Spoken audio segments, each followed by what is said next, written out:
Good morning friends. दोस्तों, आज हम बात करने वाले हैं एक महत्वपूर्ण अवधारणा पर, जिसमें आज हम अध्ययन करेंगे नारीवाद पर। नारीवाद क्या है? देखिए, आपका बीए एग्जामिनेशन हो या एमए का एग्ज़ाम हो, बीए फाइनल ईयर हो, बीए सेकेंड ईयर हो, एमए फाइनल ईयर हो, फर्स्ट ईयर, हर एक जगह ये आपको अवधारणा देखने को मिलती है। जैसे हम बहुत सारे सीरीज कंप्लीट कर चुके हैं। आपने पढ़ा अस्तित्ववाद, समाजवाद, ठीक है, मार्क्सवाद, ये सब हम पढ़े हैं। उसी में आज हम पढ़ेंगे नारीवाद। तो नारीवाद क्या है जानेंगे बहुत अच्छे से। और आपके एग्ज़ाम में लिखने के उद्देश्य से सब्जेक्टिव रूप में ये बहुत महत्वपूर्ण होने वाली है। और नारीवाद के 3 प्रमुख चरणों पर भी बात करेंगे। और नारीवाद के लिए अगर आप देखें तो मल्टीपल चॉइस एग्ज़ाम में भी क्वेश्चन पूछे जाते हैं फाइनल ईयर में, चाहे वो बीए का फाइनल ईयर हो, चाहे आपका एमए का फाइनल ईयर हो। और वहीं आपको सब्जेक्टिव मोड में लिखने के लिए ये कंटेंट बहुत महत्वपूर्ण होने वाला है। साथ ही आपको समझा देंगे कि कैसे आप उसको फ्लो चार्ट से डायग्रामेटिक फॉर्म में लिख सकते हैं। तो चलिए फ्रेंड्स, स्टार्ट करते हैं। नारीवाद।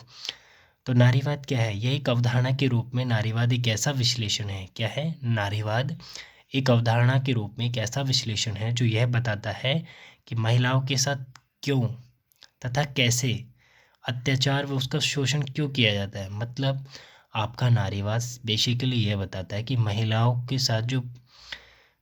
साथ कैसा व्यवहार किया जाता है, उन पर अत्याचार और शोषण क्यों किया जाता है। स्पेशल जहाँ पे महिलाओं के बारे में अध्ययन किया जाए, महिलाओं की स्थिति, महिलाओं की परिस्थिति, महिलाओं के व्यवहार, महिलाओं पर होने वाले अत्याचार, महिलाओं पर होने वाले शोषण, इनके बारे में जहाँ पर अध्ययन किया जाए वो है नारीवाद। यह समाज का एक ऐसा स्वरूप जो महिलाओं को उनसे अलग रूप में देखता है। नारीवाद क्या है? महिलाओं को उनसे अलग रूप में देखने का एक अवधारणा है। ठीक है। नारीवाद पितृतंत्र के विरुद्ध एक प्रतिक्रिया एवं विद्रोह है। यह पुरुष प्रभुत्व के विरुद्ध आवाज़ है। ये बहुत महत्वपूर्ण लाइन है। नारीवाद पितृतंत्र, पितृतंत्र मतलब अगर आप बात करें, भारतीय समाज जो है पितृसत्तात्मक समाज है।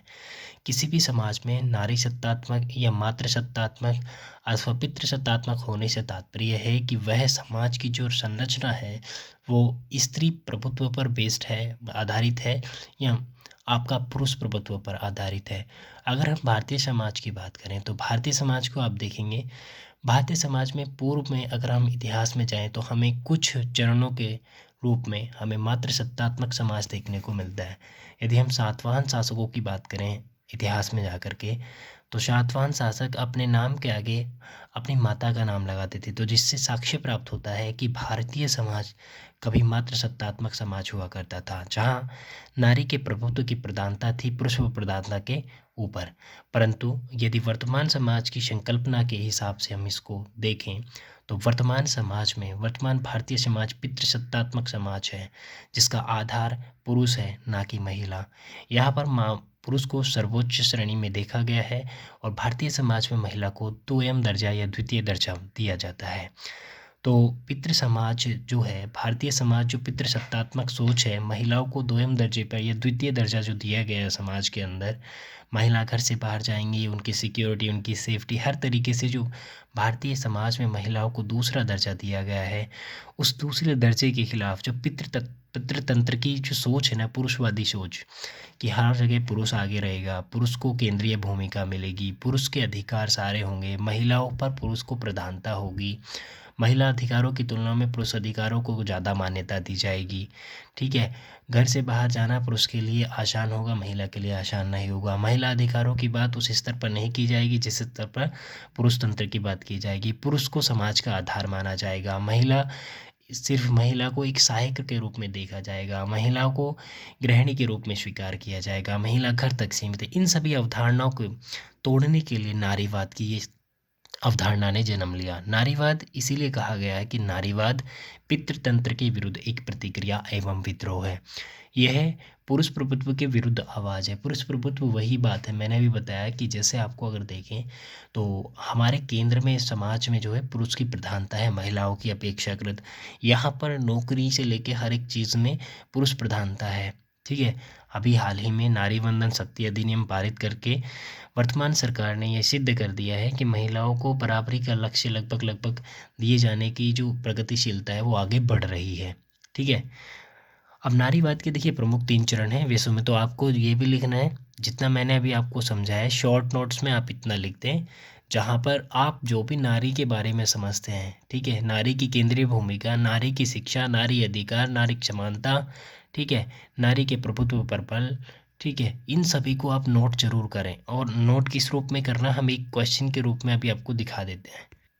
देखिए फ्रेंड, जिस प्रकार से मैंने राजनीतिक सिद्धांतों के ह्रास के कारण करके डायग्राम बनाया, इस तरीके से आप नारीवाद के प्रमुख तत्व करके, ये नारीवाद अवधारणा से आप क्या समझते हैं, ऐसा डायग्राम क्रिएट करिए और उसमें लिखिए नारी समानता, नारी प्रभुत्व पर बल, नारी अधिकारों के वर्णन, ठीक है, पुरुषवादी सोच का विरोध, ठीक है, पितृसत्तात्मक सोच के विरुद्ध आवाज़। इस तरीके से आप 10-12 पॉइंट लिख दीजिए, जैसे मैंने ये बना रखा है। या फिर आपने ये भी नहीं बनाना चाहते तो एक और आसान मैं डायग्राम आपको दिखा देता हूँ।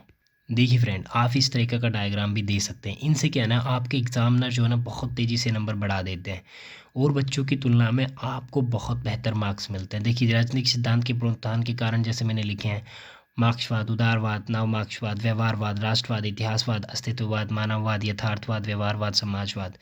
इस तरीके से आप नारीवाद बीच में लिखेंगे, उसमें लिखेंगे ऐसे ही एरो लगा के, नारी समानता पर बल, नारी अधिकारों पर बल, नारी चेतना पर बल, नारी शिक्षा पर बल, नारी शोषण के विरुद्ध आवाज़, पुरुषवादी समानता का शोषण। इस तरीके से देखिए, मैंने आपको अगर सही मायने में आप देखें तो 10-12 पॉइंट तो मैं अपने आप से बोल चुका हूँ आप सभी के सामने। इसी तरीके से आप फ्लो चार्ट या डायग्राम में उसको शो करने की कोशिश करेंगे, ठीक है? तो चलिए आगे देखते हैं नारीवाद के 3 प्रमुख चरण क्या क्या हैं।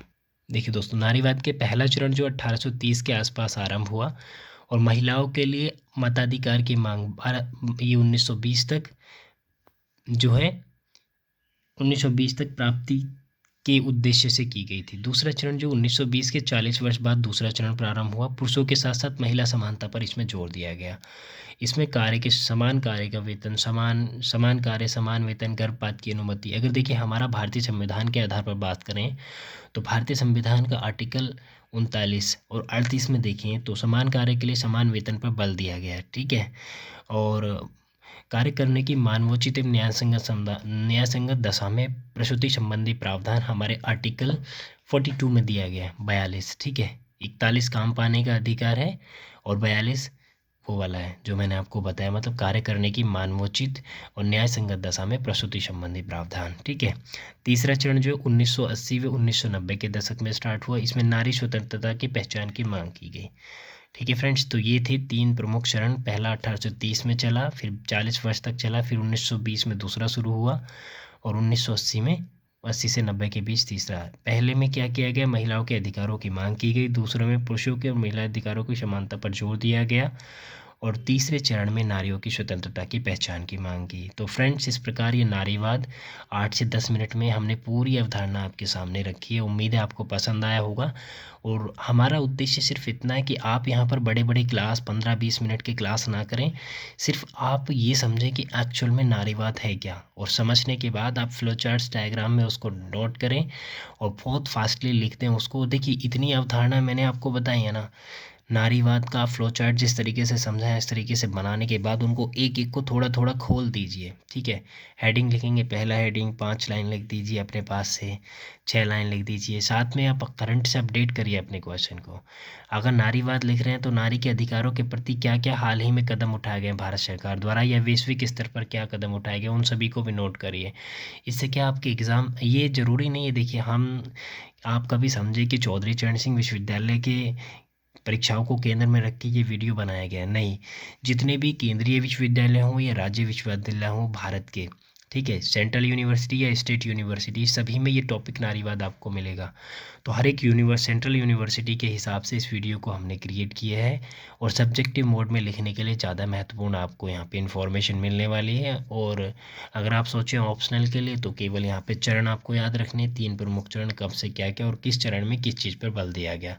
पहले चरण में नारी के लिए मताधिकार की मांग की गई, ठीक है? दूसरे चरण में जो पुरुष महिला समानता पर जोर दिया गया, और तीसरे चरण में स्वतंत्रता पर महिलाओं की जोर दिया गया। तो ठीक है, इस प्रकार ये 10 मिनट में हमने एक प्रमुख वाद जो था उसकी आपके सामने वीडियो रखी है। उम्मीद है वीडियो पसंद आई होगी फ्रेंड्स। अगर वीडियो पसंद आई है तो आप सब्सक्राइब करना ना भूलें स्मॉल डियर सर को, और हमारे साथ जुड़ें, हमको सपोर्ट करें, और आप बताइए ऐसे ही आपको छोटे छोटे वीडियो और किस किस टॉपिक पर चाहिए, निश्चित ही आप लोगों को वो प्रोवाइड किया जाएगा।